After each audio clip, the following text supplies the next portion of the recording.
我觉得台南也很热情，同学都很帮助我们这种外籍的，就是我们有什么不明白啊，他都会答应，都会帮我们，很热情的主动帮我们。雇主都非常好，他不会因为我不是台湾的人，就是可能是外籍，他们都会给机会我们去做。还有什么不明白，他们都会帮我们，感觉他们都很热情，很帮助我们，没有什么国籍上的差别对待。我是觉得台湾很安全，然后台湾人就给我了很多就是温柔的那个感觉，对，温柔的感觉。然后他们也对我们外籍生不会太凶，对他们就知道，这是外籍生，我们要对他好一点，因为他离家比较远一点嘛，所以他可能会想家还是什么所以他们也对我们很好，特别是老师们。我觉得台湾非常好，因为是老师跟同学对我真的很好，然后可能是台湾人真的很客气。我自己觉得很好，因为我们可以认识很多国家的朋友，就是这边有菲律宾、有越南、有印尼的，像我是从印尼来的嘛，所以我来到这边也会看到我国家的朋友啊。感谢就是我们来台湾，那中华医事科技大学还有那个劳动局的局，他们都会举办一些活动来帮我们，给我们去参与。这样，还有或许就是有一些我们不明白的，他会举办一些讲座，要让我们去听这样。我们107年开始其实就有境外生的服务哦。那其实孩子来台湾的时候，其实他们一些生活上的一些困境，不管是实习遇到的问题，或攻读上遇到的问题，甚至是想家的时候，其实都会跟我们的承办联系。有大1到大4的孩子，毕业之后其实找工作，其实秋菊也会协助他帮忙，帮他评估说，哪个事业单位可能是适合他的，甚至是帮请事业单位打听说，这个孩子有工作上的需求啊，那你们有没有需要？国外的孩子等等，台南很特别，就是我们整个的境外生服务其实也是结合移民署，包含他们的一些路径要注意的事项，还有我们一些劳动权益，其实我们就是整个整合式的一个服务。对，那其实在服务的过程中，大家也是蛮有成就感的。掌握施政3分钟，台南进步向前冲。在我的市长督导之下，我们对外籍生是有相关生活及工作上的关心关怀的部分。因为大家可能都会想说，外籍生为什么是劳工局在做服务？因为外籍生来到台湾，他们有些可以说大部分的人都会想赚打工读，赚一些协会，那中间就会牵涉他的劳工权益、劳工福利相关的规定，所以我们就服务外籍生，职业安全卫生最重要。不要说因为来台湾为了打工赚协会而到职场上去受伤，就一定要遵守相关的规定。另一部分呢，告诉他的相关劳工权益。那另一端，等会要找企业去辅导他。这些外籍生进来之后，相关的规定、相关工作的实施都有规定在，不要违反规定。移民署也进来跟我们结合，因为移民署有他服务的区块，所以他要了解这些外籍生来到台湾。有没有我们台湾的人有没有把他照顾好？所以我们这2个单位说，这样一些服务这几年来，刚好都是移民署跟劳工局2个在服务这些外籍生，那我们也蛮好的。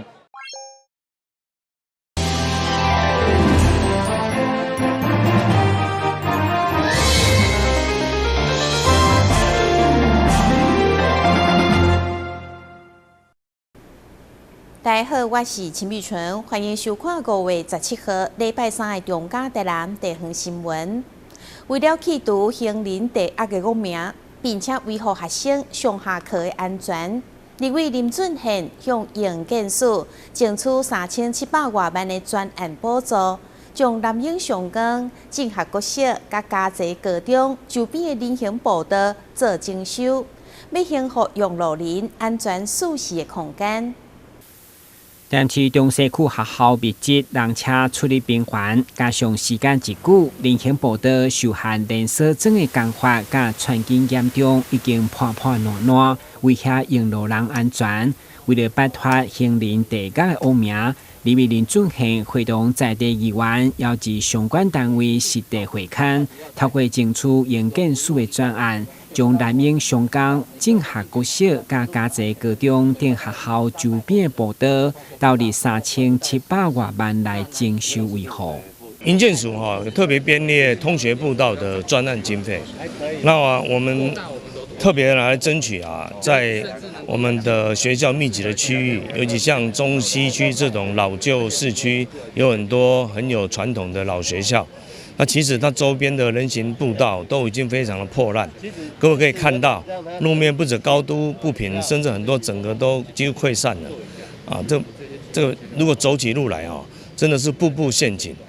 如果不快点改善这些就是这个很难看，而且也真的是一种让台湾成为行人地狱的耻辱我们要利用这样的专案经费，顺便把相关的人行步道的问题、机车在人行道停车的问题，甚至还有路树，我们很多老旧路树它有病得了病了，那也要利用这一次那么做一个总体检，我们可以提升在人本交通的部分特别是在通学步道的时候，因为地方政府跟学校校长这边可能在经费上有限我们透过营建署来争取到的经费，我们也希望一并列入，请公务局务必带回去，跟交通局好好联系，在路口的部分，怎么样加强人本交通的一个概念包含行川线的一个退缩包含我们昨天在交通局的一个工作报告的咨询，希望你要把这一个部分都带入进去一并做一个调整面对人行步道原本就下，也阁有路树以及机车要停，人就愈无好行，所以会长嘛一并检讨，要幸福人行安全舒适的空间。咱的新闻管及林英光采访报道。每当5月到6月是屏东黑暗村盛产的季节，台南富信大饭店特别甲东港区渔会合作，推出极鲜鲔鱼季。17号的中昼，直接为东港送来一只177公斤的黑暗村，现台现切，让消费者吃到上鲜的黑暗村料理。屏东黑暗村的生产季节过来了，台南知名饭店甲屏东东港区渔会合作，甲一尾价值20万、177公斤的黑暗村直接送到台南，并伫咧现场现台，会当看到师傅熟练的刀工，将黑暗村的各个部位处理好势了后，做成美味的沙西米，提供予人客品尝。我们提供野生的北方黑尾，给台南复兴饭店做一个选择。民众不仅可以在台南这边享用当地的黑尾鱼料理，也可以到我们东港的黑尾鱼专区里面去走走看看。这边还有推出我们自己的伴手礼，就是我们的旗鱼松跟我们东港三宝的樱花虾。那这个部分我们也特别给复兴饭店的一个优惠的合作价。那有兴趣的台南民众可以到我们台南复兴饭店这边做订购。即马食黑暗村食到时，饭店也推出上市暗村柜，除了会当用冰架介绍食到上市的沙西米，另外伫总铺师的精心料理之下，放出6道非常有创意的中式料理。台南复兴大饭店与东港区渔会，即日起到6月30号推出极鲜鲔鱼季。让消费者可以感受到美食零时差的鲔鱼飨宴，是鱼下巴做成的鱼战斧，以及我们的汕头潮汕的海鲜鱼火锅。那呢，小资家庭来呢，也有单点的风沙鱼球、鱼球堡等等的料理。可以在视觉跟味觉上有双重的一个飨宴。饭店无少档主将屏东黑暗村直接送到台南，除了要呈现上好的品质，目的就是爱护台南的消费者得到好的美食飨宴。东港区渔会也希望大家会当多多支持上市的黑暗村。台南新闻杨顺怀采访报道。今年的国中会考将伫5月20甲21号登场。复兴国中为了让3年级的考生会当发挥实力，特别准备会考寄福餐，来为考生加油打气。校长陈文才表示，这个餐点拢是营养师精心设计，要让学生吃了元气满满。全国国中学生人数上济，台南复兴国中每到中昼厨房就需要准备3000多位学生的营养午餐。今年较特别的是，面对疫情解封以后的第一个会考，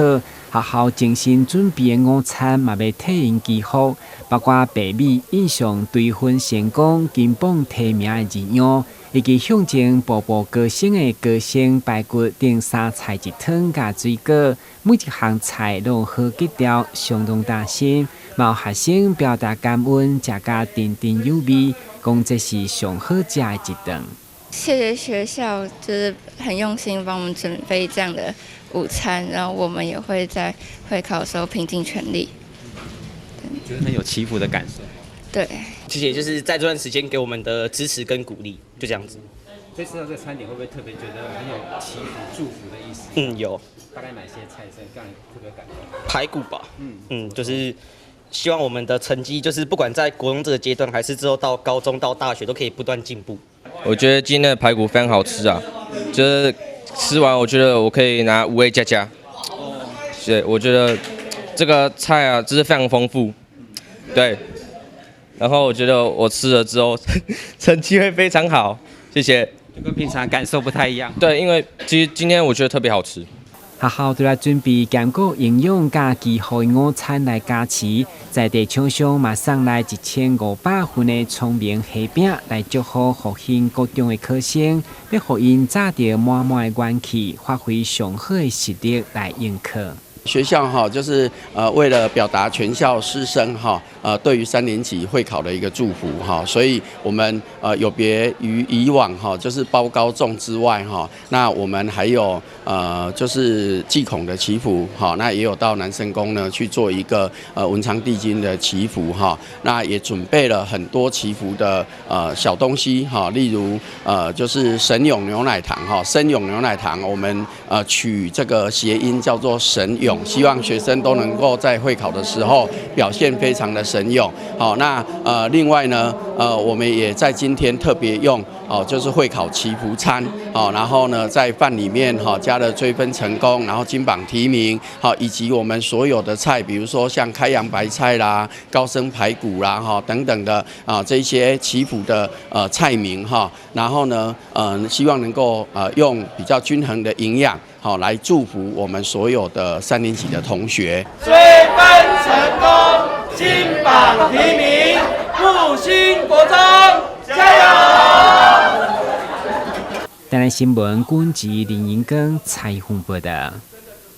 你讲中二今年学测成绩真好，部分的学生嘛已经透过还签计划，成功录取理想的大学。这高3的学生特别早着。家己做的英语教材，先拢附近的中学国小，用绘本讲册方式，甲4年级的小朋友来做互动。你讲中二的学生来到崇学国小，发现大哥哥大姐姐对4年级在个班级的学生进行为期1礼拜的英语讲故事活动。Green, Evie has a big grin on her face. Evie has a big grin on her face. 因拢是今年录取大学的高3学生，利用有限的时间讨论内容，制作 PPT、道具、练习英语，甲发现会当甲小朋友互动的活动。我们带他们，我们用就是演戏的方式，然后讲了一篇故事，然后也带他们讲了一些，也让他们教了一些单字啊，然后一些家具，然后还有带他们玩游戏。一开始蛮不适应的，因为已经很久没有跟那么多就是这种比较小年纪的小朋友做交流，但一开始可能会觉得他们有点活泼，所以没办法驾驭这样子，但久而久之就我觉得就是慢慢学到怎么跟他们做交流啊，怎么教他们做一些事情，但其实他们都很乖，都听得懂，就是我们在讲什么。对，这一群小孩子是我从他们高1甚至国1的时候就认识的孩子，那在毕业的前夕，学校有这个活动，那以德光呢是以敬天爱人，希望可以爱人的这一个主旨，然后他们来做这个传承大手牵小手，然后我就把这一群小朋友抓起来，然后他们就可以说故事给小朋友听。那这样是一个对于社会，也是一个社区服务。这群学生将因家己伫学校6年来所学的知识，前往学校做社区服务，非常的难得。学校给因一个足大的肯定，也表示伫毕业进前会当做这款有意义的任务，是因上赞的毕业礼物。台南新闻杨顺怀采访报道。为了让偏乡的囡仔留下快乐的回忆，台南生态扶轮社甲台南市妇女会合作赞助台南59间偏乡学校的学生，伫5月21号前往台南市文化中心欣赏表演。市长黄伟哲嘛特别颁发感谢状来肯定因热心公益。台南生态扶轮社相当关怀因的发展，甲台南市妇女会合作，举办儿童家庭化活动，邀请台南市偏乡学校的学生趁着假日时啊，带领因进入剧场欣赏表演。我们主要邀请的对象是大台南地区国小2至6年级的学童。我们目前已经邀请了1470位的儿童，然后呢，还有43位的国校校长，还有呢有2位家福中心的主任，总共会有59所小学、2所家福中心参与这活动，总共有61所单位。这次由武林剧场来做公益演出，为了邀请学生观赏表演，台南生态扶轮社甲台南市妇女会为去年就开始筹办，由教育局协助处理各种事务，也搁大心的为因仔准备小礼物甲餐点，爱互活动顺利圆满。长久以来，扶轮社就是一直做社会公益，不管是过去提供扶轮奖学金，或是总社的社会公益年度的这个计划，但除此之外，就特别能够让我们偏乡的孩子在精神领域，以及在填饱肚子，以及在做好学习这方面3方面都能够有最好的精进。谢谢陈大夫人，谢谢台南妇女会。台南市教育局也感谢生态扶轮社、台南市妇女会以及社会各界，并表示活动的宗旨甲教育局理念相同，期待透过公益演出活动，让学生留下快乐的回忆，也希望将爱心善举循环落去。台南新闻杨顺怀采访报道。由安南区10几间学校加社区大学大港分校，以长期的路做主题，做伙举办的大港留学学习创作展，正伫大港文化中心做展出。作品由幼儿到高中生，甚至是阿公阿嬷拢有，将一直展到6月11号，邀请民众前往参观，嘛体验因的创作成果。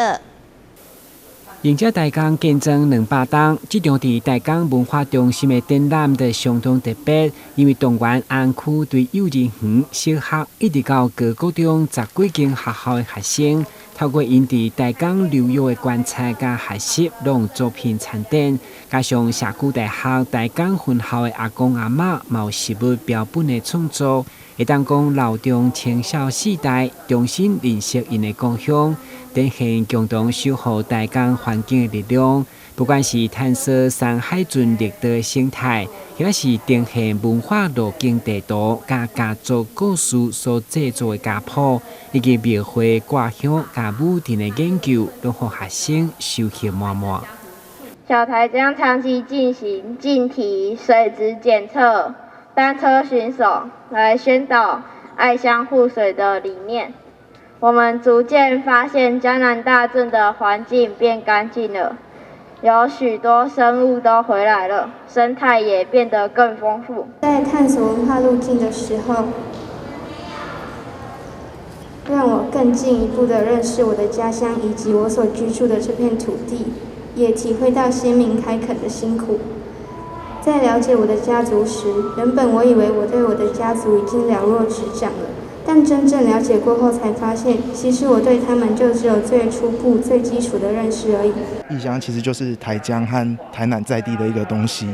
所以我们会想往这个方向去研究、去探讨，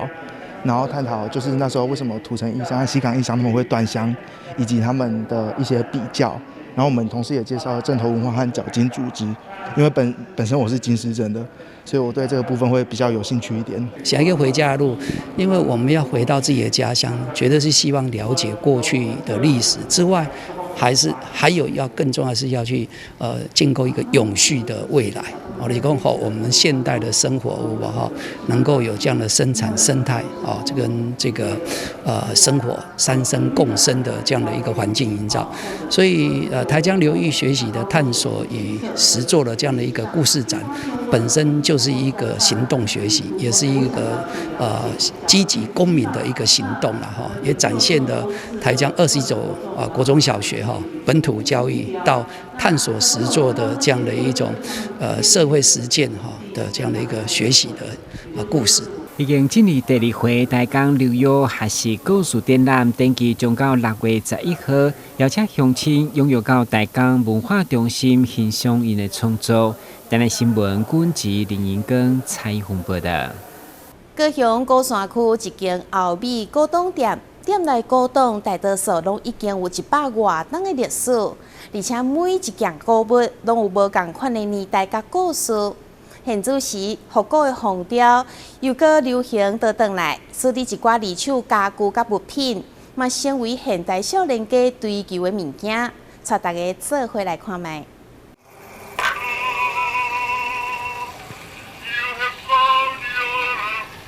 转动齿轮，留声机传出美妙的古典音乐。眼前的这位就是有着丰富经验的古董玩家艾迪。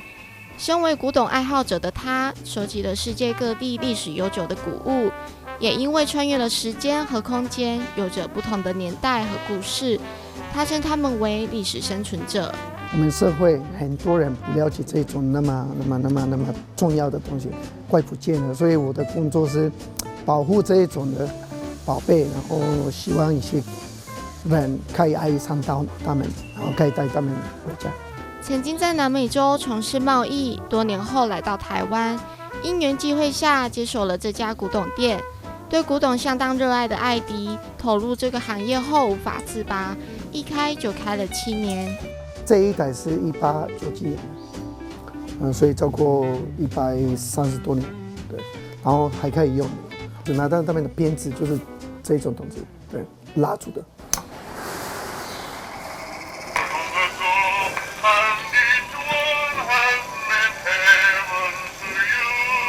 那时候就是一首歌，那每一个这一种再有一首歌，然后那时候这个是2分钟的古董的东西，每一个都会有他们的年代，然后他们的名字都会一定会，所以这一种不容易做一些复古的。如果是一个勾笔的话，没办法做那么这样子那么漂亮。除了收集古物外，艾迪还会钻研每个古董的年代和故事，像是这本相本就有着130年的历史。艾迪还说，在当时的年代，会拥有相本的人都是有着一定的社会地位。然后给你们看里面的话，真的很漂亮，他们的那个照片真的很漂亮。找到这一种的，非常高兴。我第一次看到这样子那么完整的，比如说这一个，我随便找一个，这边嘛，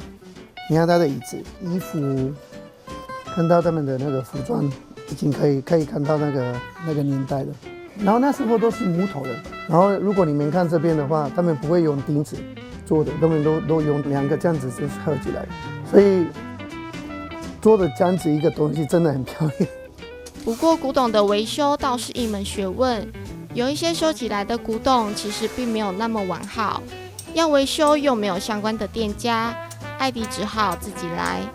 从第一台收银机开始，现在不但收集古物，甚至还成了古物的维修达人。现在所有的我的东西，所有的东西都是我自己修复的。然后现在已经不是现在，应该是两年前已经有开始有一些客人，不是自己的客人，也是别人的客人，还有一些自己的客人会带过来他们自己的那个古董来这边修复。开在店租相当便宜的内围市场，虽然从外头看不大起眼，但是走进里头却仿佛进入了另一个世界。艾迪的店更是充满了宝藏，等着您来寻宝。记者蔡依文、肖怡轩高雄采访报道。感谢你收看5月17号的中嘉台南地方新闻，我是秦碧纯，咱再会。